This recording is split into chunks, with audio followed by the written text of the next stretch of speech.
Good afternoon, everyone. Thank you for joining the webinar of today. I hope everybody can hear me and can see me. Please do use the chat box if there's anything that's a problem so that we can track that if something's wrong. So welcome again. So I'm Christopher du Plessis, the current chairperson of the SAICE IT division, and where the IT division, we focus on the information technology and adding value through showing new technologies and new developments within the engineering industry, not focusing on a specific division, but overall the technologies for the fourth industrial revolution, artificial intelligence, and so forth. So that's basically our aim, to educate, to show the market what is possible. And with that, I want to introduce our speaker for today, Johannes Neethling. Now, Johannes Neethling is a highly experienced professional engineer. He's based in Cape Town with more than 12 years experience. He holds a master's degree in civil engineering from Stellenbosch and has dedicated his career in advancing in the roads and the bridge infrastructure in the Western Cape. Johannes, you need to correct me if I'm wrong, but that's how I've got it, right? I've summarized you this way. Johannes is currently leading the chief engineering. He's the chief engineer on the road systems in the Western Cape government, overseeing and management of systems, data, ensuring an effective delivery of infrastructure projects. His role involves strategizing, developing, and implementing cutting-edge digital systems to collect, process, and maintain vital information on roads and bridges. Throughout his career, he has been instrumental in introducing innovative solutions, including developing systems, support services that have benefited numerous private engineering companies as well. With a strong background in managing and complex capital infrastructure projects and extensive experience in structural design and rehabilitation, Johannes is a well-regarded and a technical leader and expertise in the innovation area, and he plays a crucial role in maintaining about 10,000 kilometers of road and 3,000 bridges in the Western Province. So with that knowledge, we've asked him to come and join us and share what they are doing at the department. So welcome, Johannes. Thank you, Christopher. So there is a Q&A afterwards as well. So we're going to do the presentation, Q&A, and please ask questions, anything, and let's keep it interactive. We'll do it after the presentation, of course. So yeah, Johannes, I'm giving over to you so you can start. Thank you, Christopher. Switch on the camera as well.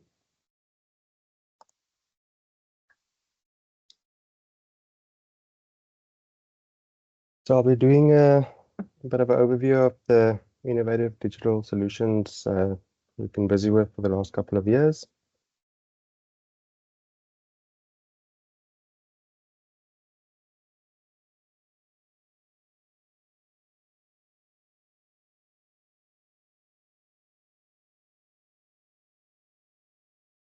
So as Christopher mentioned, I lead the digital systems unit for the transport infrastructure branch of the Department of Infrastructure in the Western Cape. It's a transversal unit that serves the entire branch, and we're responsible to make sure that all digital systems and software we have in the branch are up to date and in line with our current business needs, as well as the future needs. And then we use digital solutions to make sense to the road network. Otherwise, it can be very messy to manage. So our main business is really just to build and maintain roads and bridges. And as you can see, we've got quite a big or huge inventory stock of bridges and culverts and lesser culverts.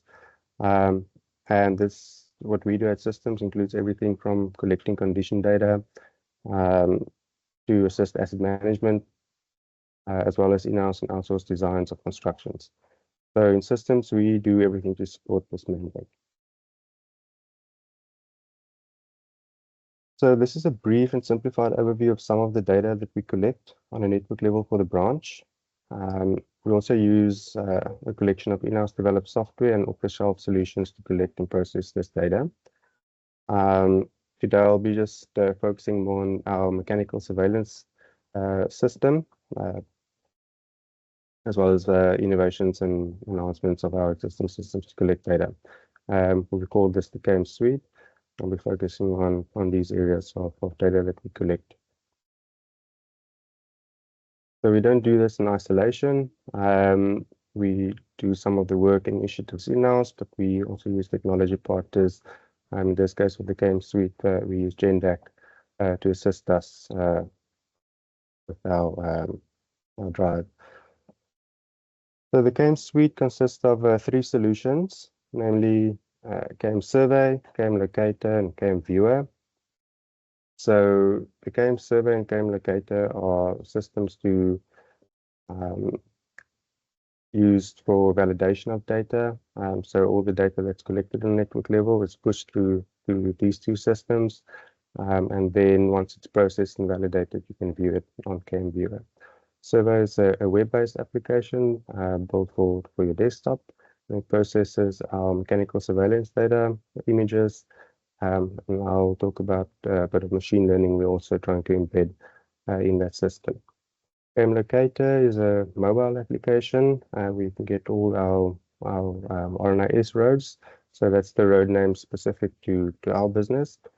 You can use it as a navigation tool, and it's currently being developed for both iOS and Android. And then KM Viewer is also a web-based application for desktop use. And this is where you can view all the processed information on a network level. So the KM Locator was first developed as an Android-based only platform, and it had limited functionality. It could only retrieve, or it was built to retrieve your nearest Western Cape government road name from RNIS database, and then it displays basic information such as the road name, the length, the traffic counts, reseal details, and road quality. The data was downloaded on your actual phone, making it accessible offline just through having a GPS connection. And users could also select a specific road and then navigate to that specific road. The video that's just showing now is just showing an additional feature that we've added to take photographs as well, and was rebuilt to be deployed to both Android and Apple. So the app was initially developed by Andre van Gruyt and Joepie van der Merwe. Joepie is still working with us. So we started with quite a mature foundation before we added the additional functionality. The first 2 tags that we've included when you take photographs is flood damage and impact damage. And this is just to address the immediate use case we have. To centralize all photographs, as well as the spatial data for planning and reporting purposes. So as soon as you take photographs, the images is available or viewable on KM Viewer, which I'll show in a bit. Then KM Survey is also built on an existing platform that we've had, but it's been retired now. It's built on a very old platform. It was difficult to maintain. So we developed the business case, and we redeveloped the entire previously known as the MSM FWD system. It's now called KM Survey. And it's just a tool to upload and validate images and mechanical surveillance data, such as the IRI, rough texture, and FWD data. And this image you can see is just a comprehensive display of all the surveyed roads, with some of the information that we capture on a network level for both gravel and paved roads. The user interfaces are very simple to follow and use, or we try to make it as user-friendly as possible.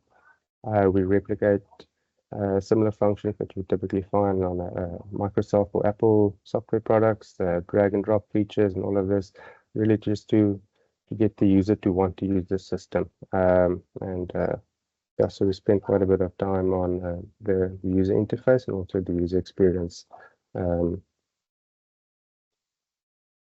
So this is just a short clip of how the software would look once data is uploaded. You can scan through the data. It will evaluate the data against the previous year's data, and it will generate warnings based on business rules embedded in the software. And then one of our experienced system users will go through all these warnings to validate the information. It goes through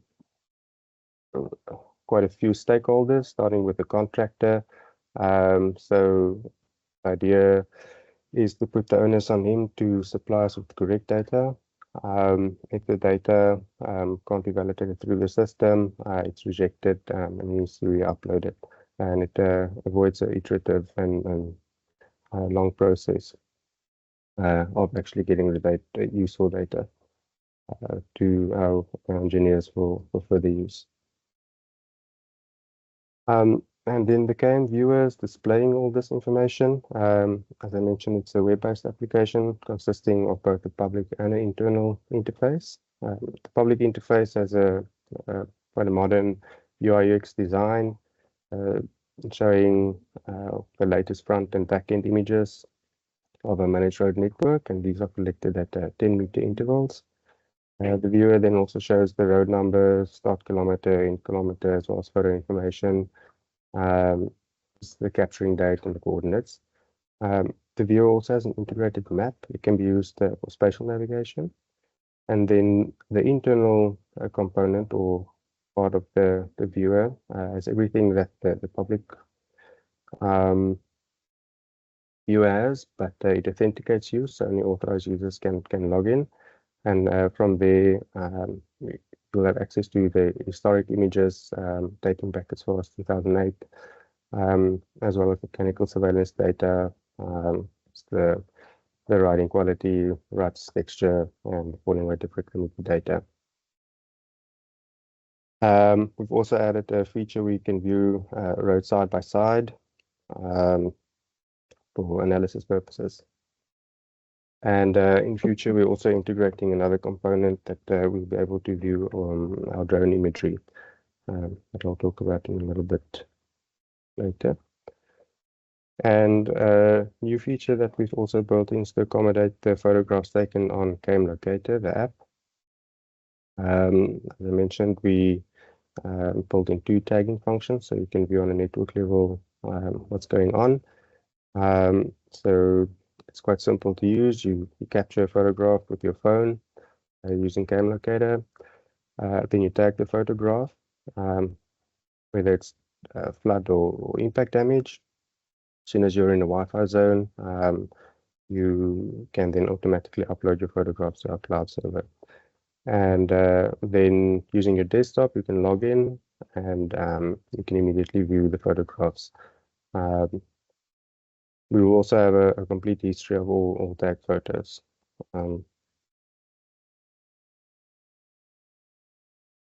Just in terms of machine learning, what we've done to date was we've busy developing a model to automatically identify South African street signs and road marking for our front and back road images. And this will enable automatic generation of inventory reports and road logs. So as I mentioned, we've got photographs of the road network dating back to 2008, and instead of it just being stored in a blob storage in some cloud, we're really trying to utilize and extract as much data as possible. And this is where this initiative started. Just a brief summary of the tools we used as part of this process for machine learning was Inkscape, just to view and edit the SVGs, and then see that Visual Studio. Coding we used was Python, and then we used YOLO for the machine learning application, lots of ChatGPT, and then TensorDoc. The process we followed, we started with just data collection and preparation and generation. Then we selected the model we wanted to use. Then we're currently busy with the training, evaluation, and we'll be ready for deployment in the next week or 2. So the development team used a platform called CVAT, or it stands for Computer Vision Annotation Tool, and that's for annotating visual data. And you just use this by uploading photographs to the platform, or you can install it on your local PC or server, and you can use it. It's open source software. And you draw bounding boxes around your street signs. And the idea is not to now annotate and tag the actual street sign, it's to capture the context around the street sign. So we want to teach the computer what they would typically see around a street sign. So that could be trees, fences, and any other surroundings. In total, we created 236 bounding boxes on unique photographs, giving quite a wide spectrum of context you would see around a street sign on our roads. The the image gathering was a massive process, and this took really way longer than we initially expected. So we started with just extracting the street signs from the South African road traffic signs chart, the one on the far left. We were able to extract about 900 plus original road sign images from there, and then we had to manually name them.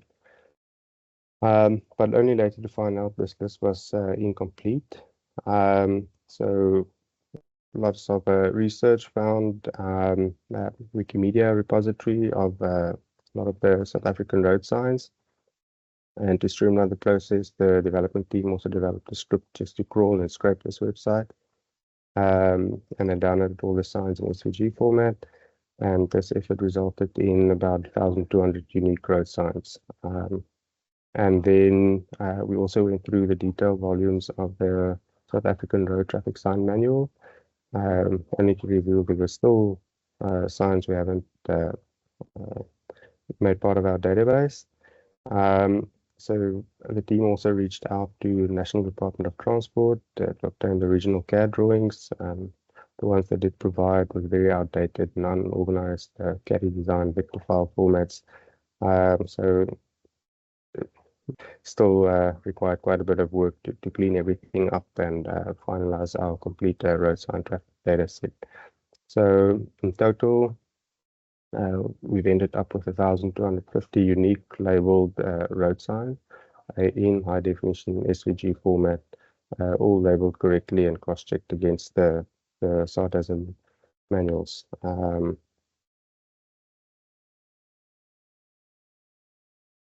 So what we did from there was we created 22 image augmentations on top of each unique road sign. There's a description of each, and the images below just shows how it augments the original image. So the random text was quite a tricky process. So we didn't want the road sign to, or the machine learning algorithm to be taught on specific text on a road sign, because it's a variable in guidance signs. So it had to be randomized so that the machine learning algorithm could correctly identify different guidance signs, for example. The team ran a OCR engine to replace these texts, and it's been working quite effectively. And then the other augmentations, some of it's basic augmentations that's is common that you would do, and some the Gendac team actually, as they would drive, think of new ways of how they would see an image, and then they would create augmentation for it. So what this all means is that those 236 bounding boxes that we've created to capture the context around each street sign on a typical image that we have on a roadway, multiplied by the 1,052 unique road signs, and on top of that, the 22 augmentations that we did created a massive database or synthetic database at least to train our machine learning model.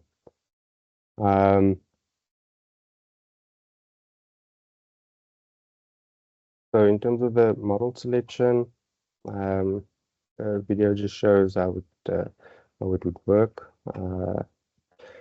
So I would run a script, and this is the basic YOLO model, and it has a basic object detection built into it. So it'll identify me as a person, identify a cup. Didn't identify that was a Le Creuset cup, so it's still dumb. But yeah, it can pick up very basic elements, and so we use that 6.5 million images that synthetic database to train this model. So we decided to use YOLO 11. YOLO stands for you only look once. It's also open source software that anybody can use. And then the team also used TensorDoc. They did quite a bit of research and found that's a very good on-demand GPU service to run ML models. And it was also significantly cheaper than the likes of Azure or AWS. They did the POC using initially YOLO 10 and then TensorDoc, and they ran one epoch. I'll show just the results of that. The development team also did a split database of 80-20%, 80% for training, 20% for validation. And then, yeah, the training set is obviously used to train the data. The validation set is then to tune the parameters. And then we also use our 2022 front rear road images. There's about 3 million images we have to run the machine learning, and then we'll cross-check it against our baseline data and RNAs. We've also created, the GenDAC team created a data loader to feed images and annotations into the model during training. And this is where our internal people also help with defining some of the rules. So for example, you can't just flip a danger plate, it has a different sign. So you have to teach the machine that it can't flip danger plates during augmentations, not to confuse the model. So this is just a small sample of the model running through a data set and picking up street signs and identifying them. The number there on the side, well, the first two numbers is the actual code of that street sign, and then the 0.89 or numbers that follows is the confidence it has in when you picked up the sign. So it's a very low confidence, for example, on that sign. And this was the results of a first round of training. And then to clean up the information for signs that's got low confidence, we built the annotation tool. So warnings will pop up for signs that's was identified as low confidence or just plainly missed. Will be displayed. So the idea is that we could give this to a data capture with minimal training. So not very expensive resources to validate and check and complete or clean up our data sets. Yeah, the UI here is excellent. When you select follow something similar to how you would select the emoji on your phone to select the sign. So because there's over 1,000 signs, difficult to scroll through everything.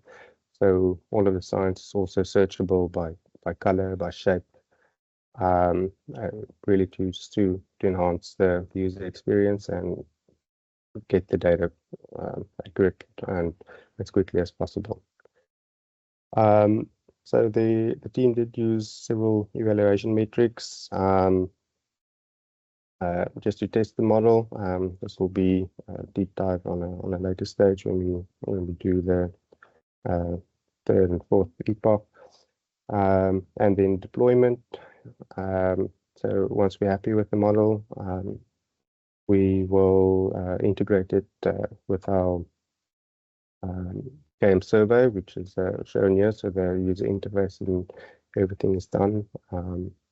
And in future also a lighter version for the game locator app. So the idea then would be if you take a photograph, you don't have to tag it as a specific street sign. It will automatically identify what the sign is, add the code to it, and as soon as you upload it when you're in the Wi-Fi zone, it will dynamically update our road logs and our road inventory.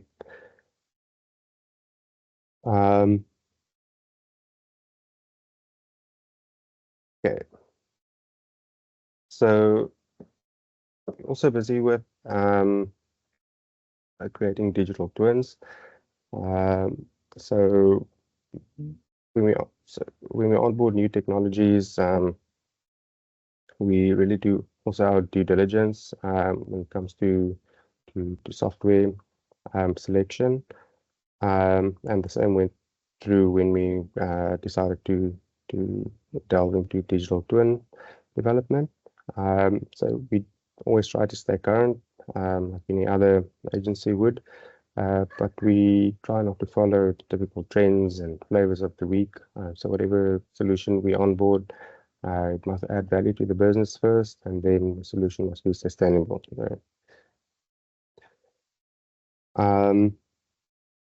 We have an in-house drone pilot, a registered pilot, and how we try to get value from that was to identify different drone missions, and the best way we can utilize any of the imagery and data that we source from the drone. We also do some of this stuff in-house. Our road network is too big to do everything in-house, and that's not our goal. But what we do like to do is set standards, so we can actually be an informed client and specify what we want from the consultants or contractors or service provider. And that's why we do these things in-house as well. So this is just a typical example of a drone flight we did in Bainscliff Pass. The idea here was not to do an actual condition assessment. You could, if we flew closer and took a bit more photos and increased the overlapping. But the idea was how effective it would be to model key and strategic roads and passes where there's lots of issues, and then also make it in a format that's viewable on our game viewer, as I mentioned earlier.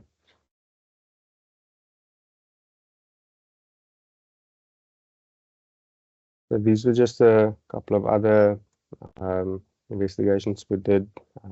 We looked at scour damage, and it's very effective for that, just to gauge the volume and depth of scour. It proved to be very effective for flood damage investigations. I'll show later as part of our parametric design where that came into play. It's also very good for construction progress monitoring. Not shown here, but on some of our contracts we've got the monthly flyovers, and the flyovers are viewed side by side. And then recently we also tried to incorporate borrow pit investigations and measurements, and this would be very effective in the future for calculating expropriation quantities, and have a visual record before expropriation to get any disputes with the landowner, should they arise in the future after expropriation or handing back the land, depending on whether it's temporary or permanent expropriation. And this is one of our big new initiatives. trying to undertake. It's creating digital twins for radio towers. So as part of our drive to build and maintain roads and bridges, we also have our own digital private network of comms, and this is to enable our entire yellow fleet of construction vehicles to communicate with each other in any area. So our entire road network is covered by this digital road network, so we don't have to rely on cell phone service providers. There's no signal. So we have about 40 towers covering the entire road network. Not all the towers is just ours. Some is shared towers, so for emergency services or road maintenance teams. SAPS owns some of the towers. So that creates a bit of a problem. The fact that other authorities and service providers use the same resource. None of these towers are audited or sufficiently documented for somebody to take over if the current maintenance staff should leave or retire.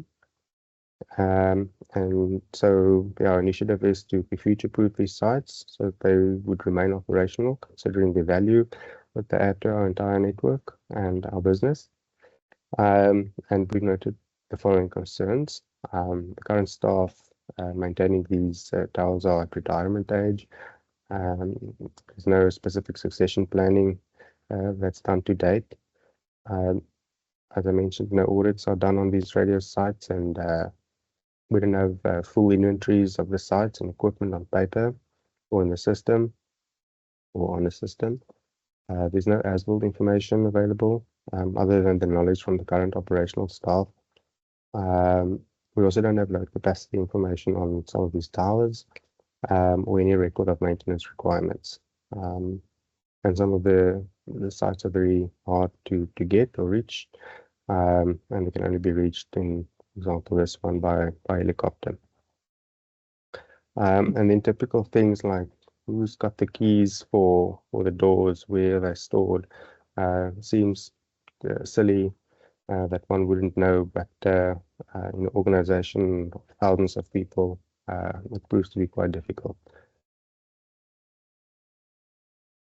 So the reason we chose Open Tower as a possible solution for this is we've had access to the entire Bentley software suite.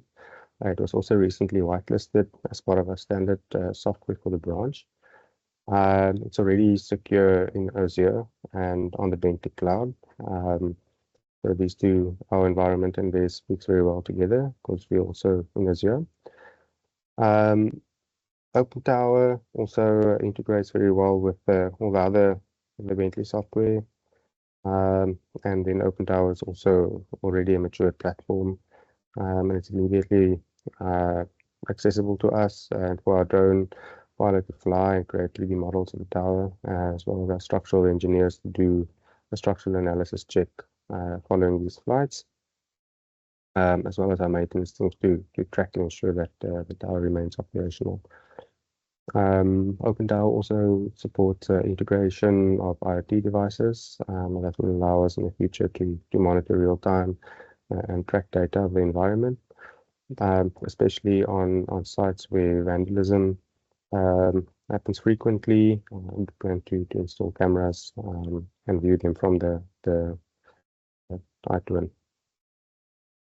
And one of the nice things that Bentley also offers as part of our package with them is access to the domain experts. So they really do assist us through the process. So this is just an example of the tower that we chose as proof of concept. So the goal for the proof of concept is to capture detailed 3D imagery of the Tidework Nature Reserve radio tower using drone technology, and then utilize the Open Tower platform for data processing and digital twin creation, which then can be used for asset location tracking and management. So to create an inventory of the site and the shared resources on the site, and identify exactly which of the resources and belongs to Western Cape government, and then also take the ones that belongs to other authorities. And then after the successful digital twinning, we're looking into IoT devices for sensor displays on the batteries and the monitors and the solar panels. So this is quite a big process, although it seems simple. The project commenced actually with the introductory session. There were some of the domain experts from Bentley. The software is not as straightforward as just installing it and start using it. They initially gave us an overview of what can be done with the software, and then what they would recommend as the best software to use for the drones to fly the tower. We were also able to get a trial license from the software used, and it's called Drone Link. I'll show the results in a bit.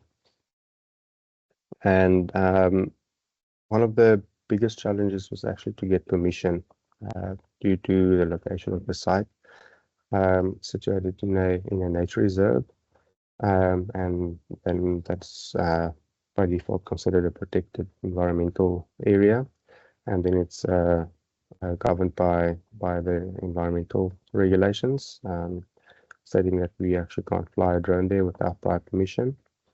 And this is a shared site facility, so the tower is owned by South African Police Service, so we had to get permission from them as well to fly the site.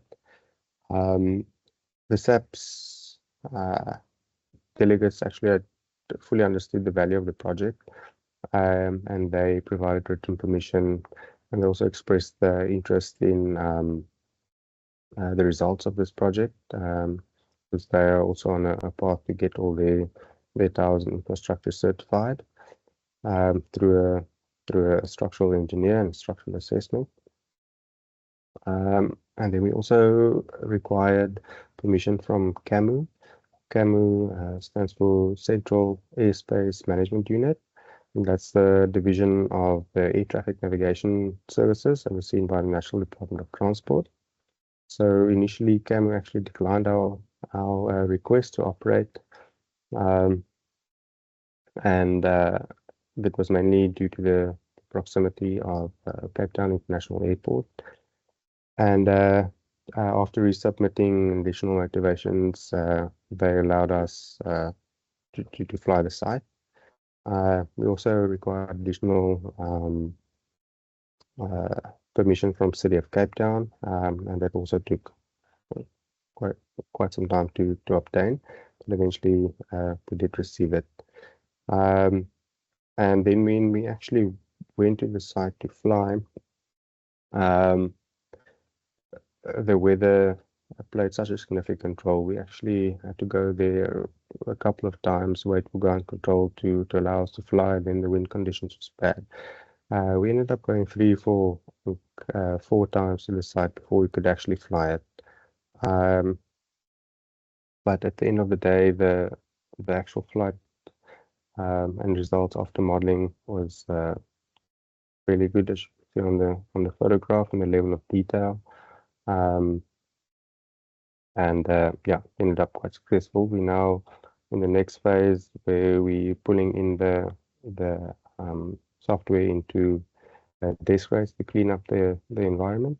Our drone pilot is also going out again to the site just to take basic measurements on the actual tower, like the steel thicknesses. We'll see if we can see what steel it is. While we were on site, the SAPS officials informed us that the bolts that was used on the connector points for the bracing members were non-standard and would need to be replaced, but that was not documented anywhere, so it just proves the value of having all of this information centralized. If that gentleman had to leave, now there's one person servicing all SAPS towers.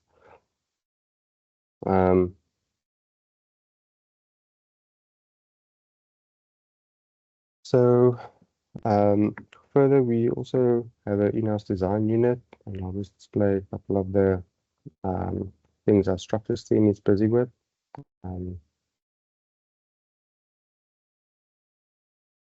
So they extensively use pro structures for parametric modeling of our, let's say, major culverts.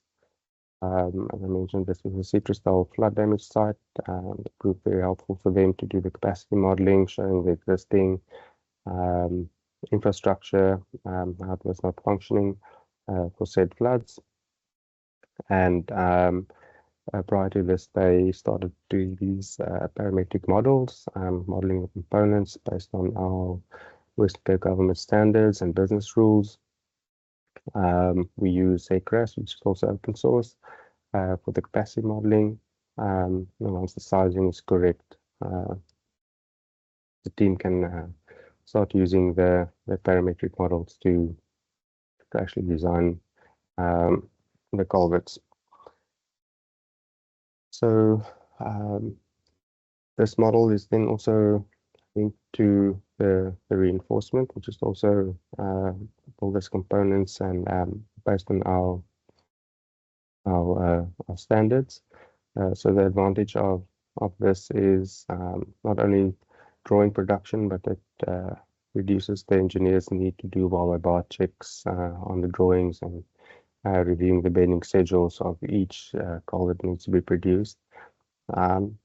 Typically, this is not the biggest issue, but if you've got multiple flood damage sites scattered across the province all at the same time, you don't have the leisure of doing bar-by-bar checks, and you need to get the drawings out on site. You've got minimum time to for the construction teams for it's considered actual emergency approval with Section 30As that we need to get from Environmental Affairs. It's considered an urgent thing to address, and then the oaks, before they can start, they would need these drawings.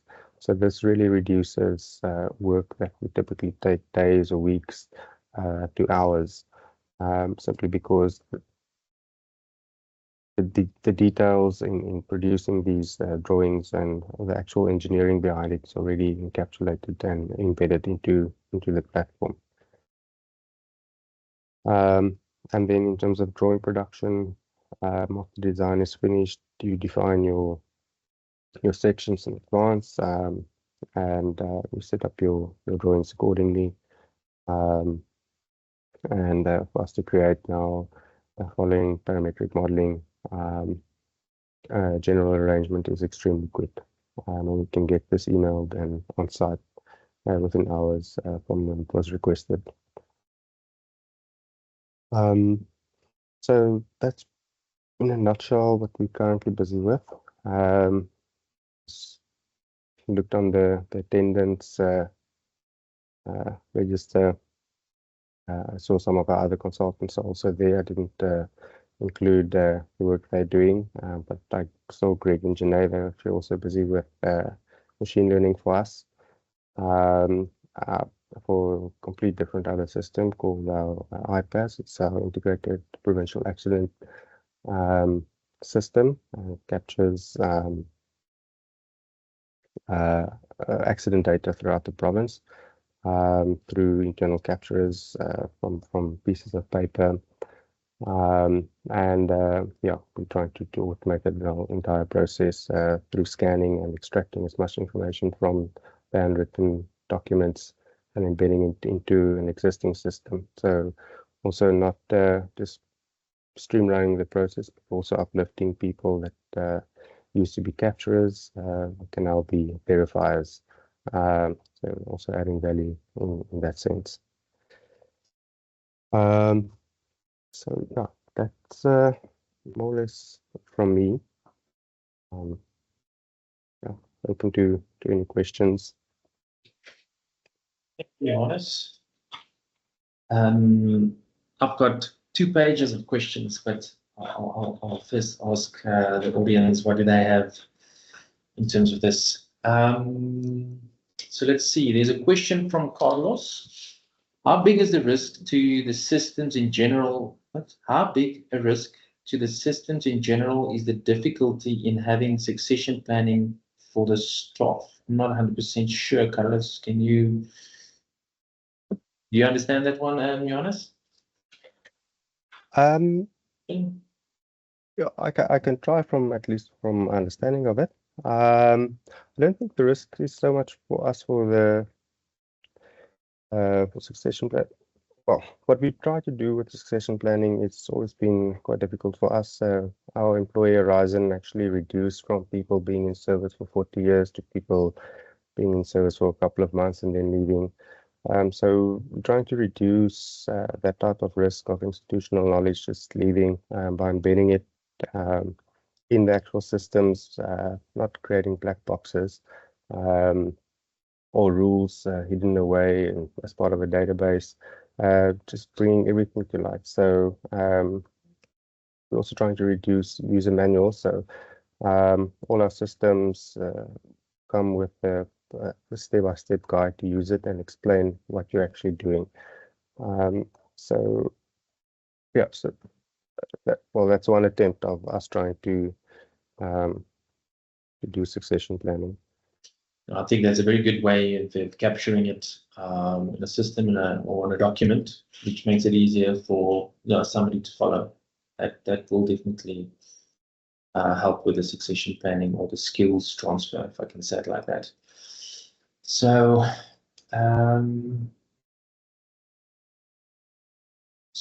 there's another question from Carlos. Question prompted by staff retiring, maintaining towers.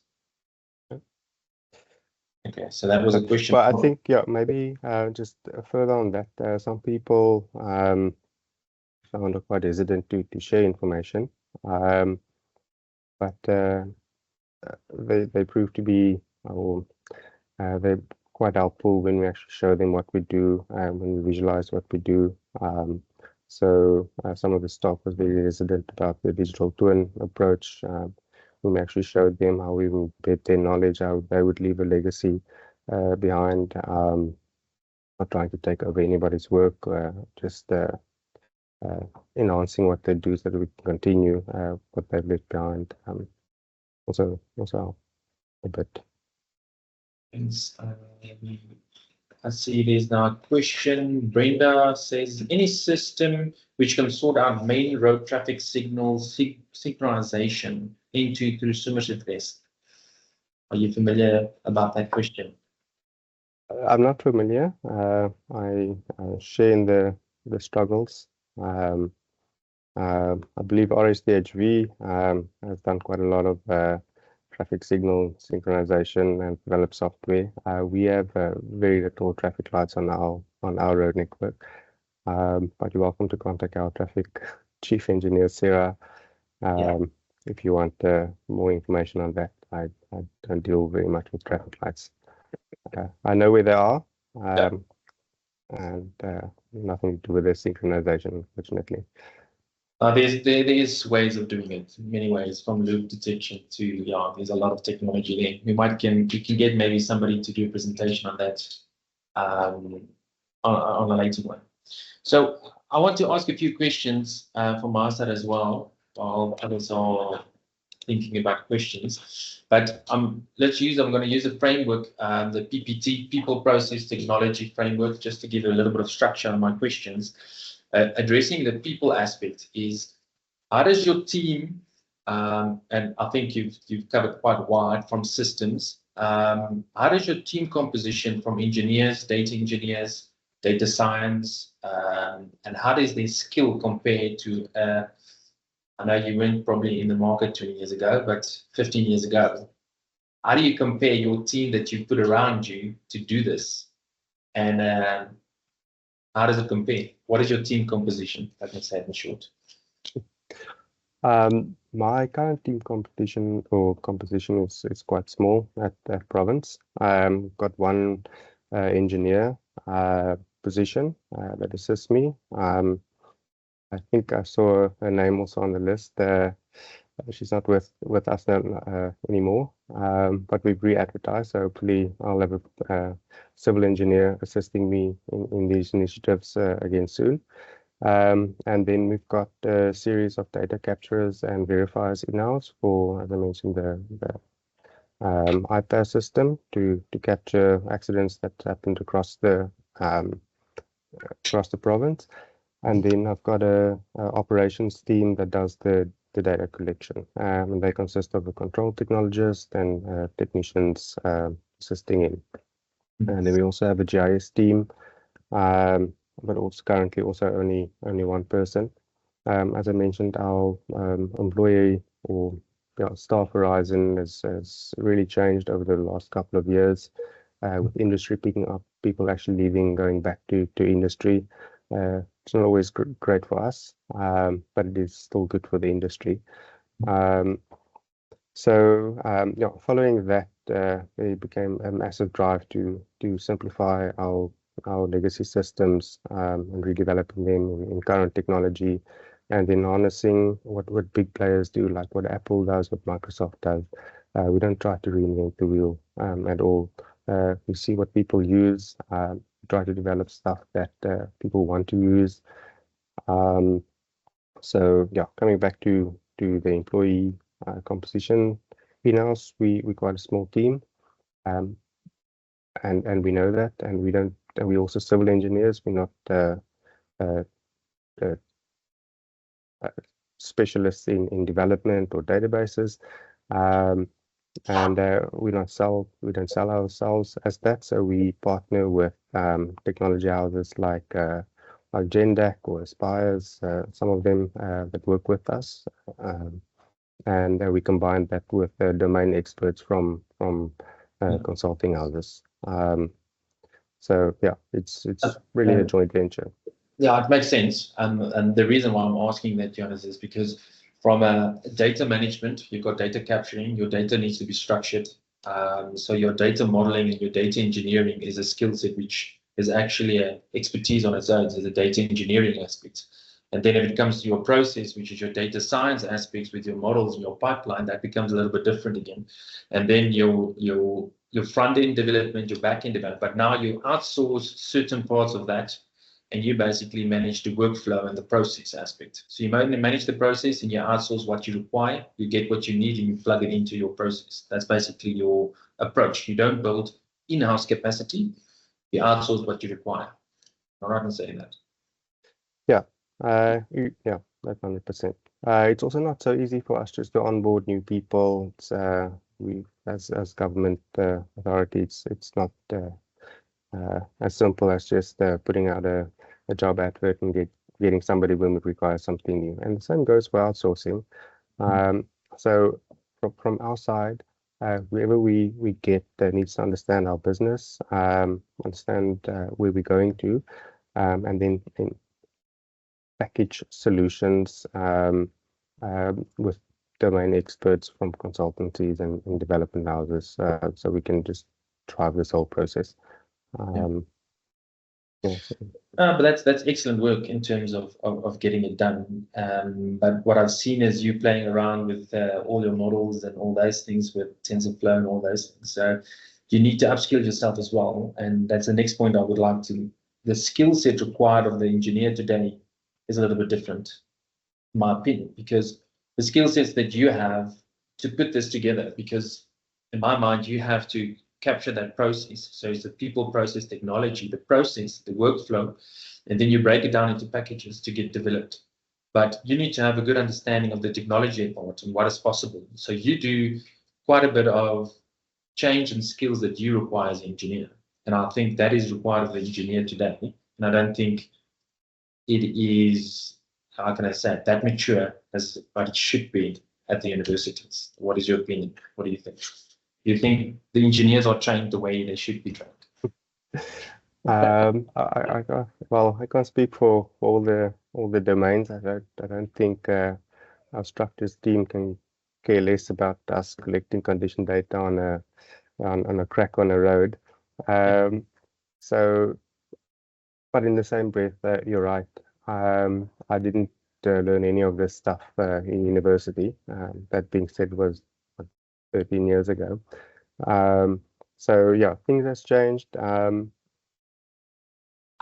be honest, I actually haven't done much research in how the curricula looks for current engineers, so I can't really comment. I'm saying it tongue in cheek. I've done a little bit. They do have data science. They do integrate it, but I've seen it in my international travels as well. There's not enough. There's not enough for the jump that needs to happen in the engineering to that digitalization process that we want and our workflow automation, because everything that you've discussed is a lot of process and you cut down on your time. So you automated your process through technology and different processes, open source. And I see you guys use a lot of open source, which is great. Yeah, I spoke to, we have a very small in-house development team. And I spoke to some of our technology partners, and that's definitely a drive. But we also, or another initiative that we're trying to do is to actually open source the software that we develop. Not necessarily all the data or anything, because that can be misinterpreted. It needs to be evaluated and turned into actual usable information. But the actual software we develop, I think we're doing some cool stuff with it. But I think if we open source it, it can open up an entire different market. So that's something else we're trying to do.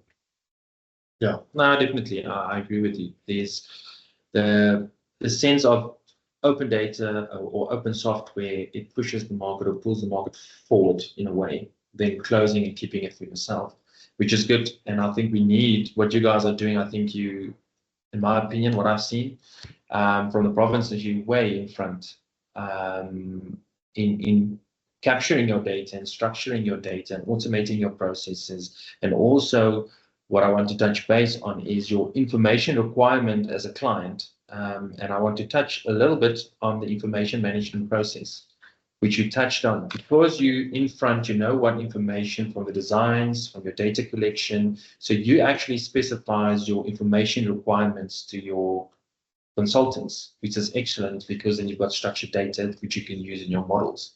So those are all very mature steps actually. I don't know if you formalized those steps in the ISO 19650 because that's the backbone of it. But I know you guys were busy about it a year and a half ago in the Western Province. Have you formalized that process a little bit more in the information management processes? We formalized, but unofficially, so it's not documented as such. But in the same breath, I also struggle to find the ISO 19650 documents to purchase. So maybe you can guide us on how to get our hands on those actual documents, because that in itself needs a flipping doctorate degree. Yeah, the thing is, because the ISO 19650, they stroke 1 is out in South Africa, not stroke 2, I'm not sure. But I do have copies of the UK and the Netherlands, how they've translated it, which I can share with you, which is very useful to help you manage specifically on the asset management side as well. So yeah, let me just see, I've got so many questions in terms of automating time frame. The one question I wanted to ask is saving on time versus effort to get it there.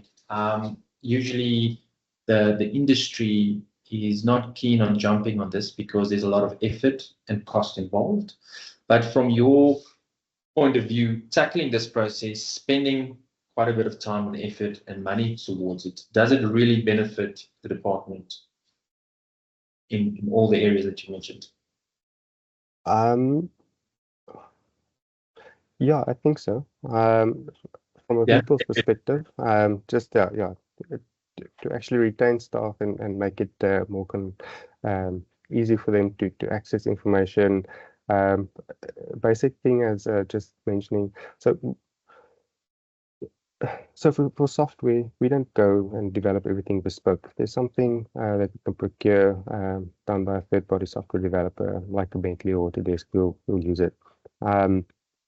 That being said, things like actually getting that software then whitelisted so that our IT department supports it and can install it, that's massive issues for us, and it takes business cases to get that actually done.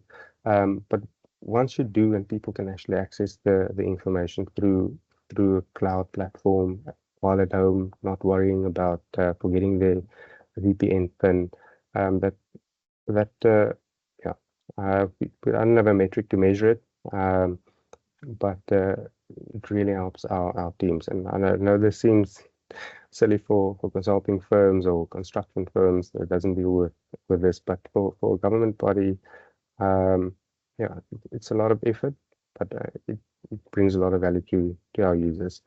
Yeah, I think for consultants and contractors. You're fighting a fight getting all these things, because using software and your whitewashing of your software, of the software, so that you can utilize, it's quite a fight. I think you're doing an excellent job in getting it right in the department, and pushing it forward, which is excellent.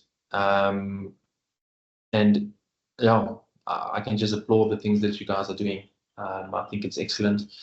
I think from everything that you've shown, we can have new sessions on each of them, and you can go into the details, because I don't think everybody appreciates the amount of effort and the problem solving you need to do when your model doesn't kick out and the confidence isn't right, and changing your augmentation on your basically your bounding boxes or your images you're training. So there's quite a lot of a process in terms of that, and we don't always appreciate it.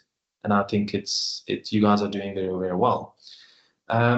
If I quickly have a look, is there any other questions from one? There's nobody specifically wants to ask any questions. So there's one more question maybe from our side.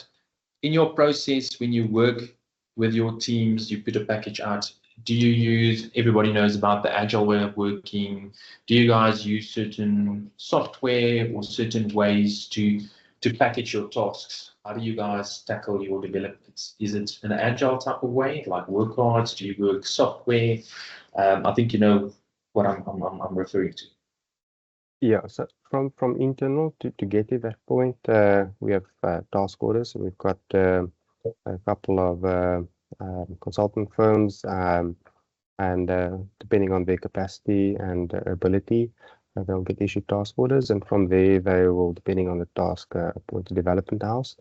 And then, because we've got multiple development houses assisting us, we've developed a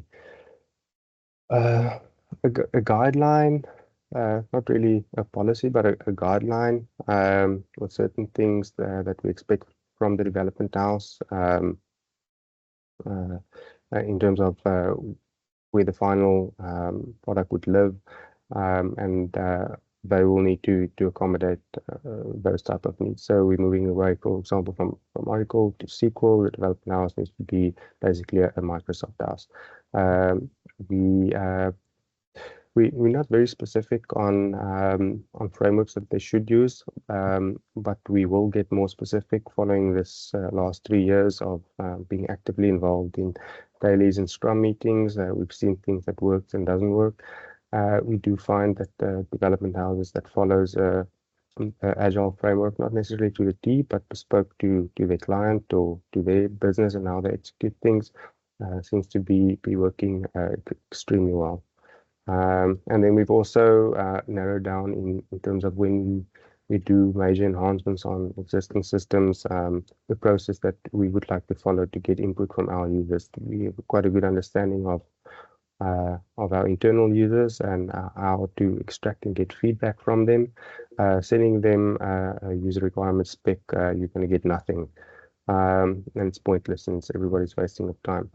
Building low fidelity and high fidelity screens in a platform called Figma proved to be an excellent way of getting people engaged, getting their inputs, and then really just driving the entire process forward.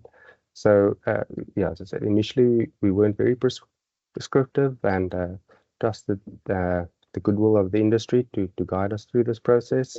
It wasn't always the case, but yeah, through lessons learned, we've narrowed down how we would like to do work going forward. Okay, that's excellent. I think there's now a question specifically A little bit in line with that is, given that South Africa is a developing country, what are the common obstacles to adopting digital solutions in the transport infrastructure, and how can these challenges be overcome?